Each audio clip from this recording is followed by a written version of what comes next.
स्वागत है आपका medieval history of Himachal Pradesh part 1 में। आज हम पढ़ने जा रहे हैं हिमाचल प्रदेश का मध्यकालीन इतिहास। मध्यकालीन इतिहास हमारा मुस्लिम शासकों का ही रहा है। एग्जाम के पॉइंट ऑफ व्यू से हम इम्पोर्टेंट फैक्ट्स पर ही ध्यान देंगे।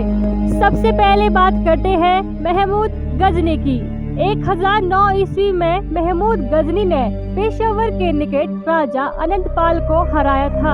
इसके बाद हिमाचल प्रदेश में नगरकोट पर आक्रमण किया और वहां के खजाने को लूटा।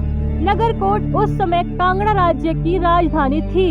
राजा त्रिलोचन पाल और भीमपाल की मृत्यु के बाद 1026 ईस्वी से 1043 ईस्वी तक गजनी का शासन नगरकोट पर रहा। उसके बाद दिल्ली के तोमर राजा महिपाल ने गजनी शासन की समाप्ति की।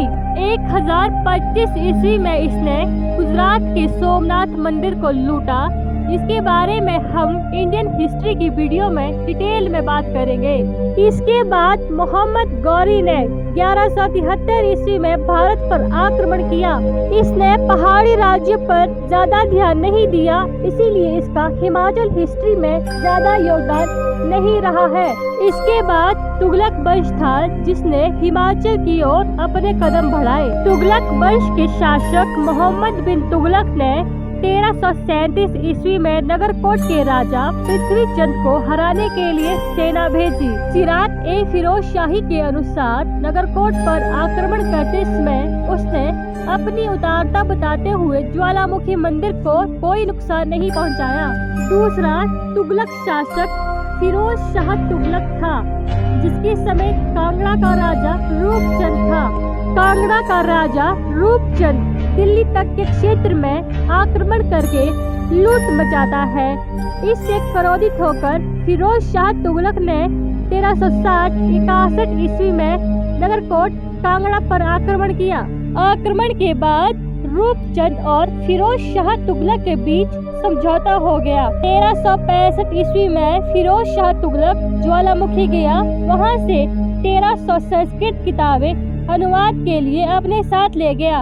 इन पुस्तकों का फारसी में अनुवाद अजुद्दीन खालिदानी ने किया और नाम दलाई ए फिरोज शाही रखा। इन्हें दलाई ए फिरोज शाही भी कहा जाता है। 1375 ईस्वी में रूपचंद की मृत्यु हो गई और सागरचंद नगरकोट का शासक बना। 1389 ईस्वी में फिरोज के बड़े बेटे नसीरुद्दीन ने यहाँ पर शरण ली थी।